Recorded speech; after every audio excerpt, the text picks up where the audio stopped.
আস্তে আস্তে উদ্যান করি চলো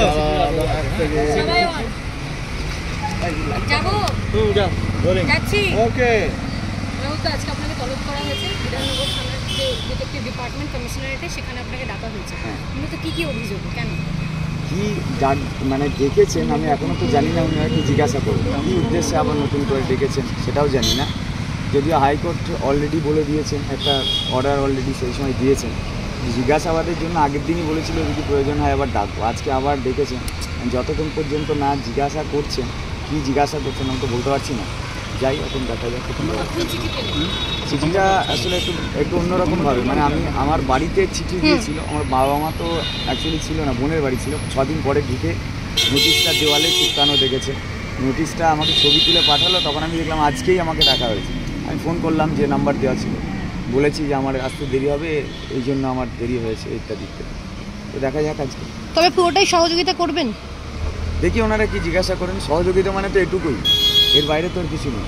15 তারিখের যে ঘটনা, সেই ঘটনার পরিপ্রেক্ষিতে আপনাকে সেই ধারা দিয়ে আবার ডাকা হয়েছে? একদম একদম, যে ধারা সেই সময় ছিল সেগুলো দিয়েই আবার ডাকা হয়েছে, সেগুলো একই জিনিসের।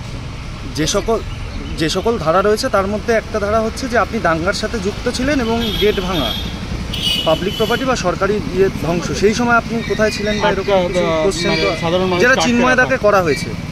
দেখুন, একটা আন্দোলন ওখানে হয়েছে, সেই আন্দোলনে কারা ছিল, কিভাবে ছিল, কত লোক ছিল, সেগুলো তো প্রত্যেকের পক্ষে জানা বোঝা সম্ভব নয়, ঠিক আছে?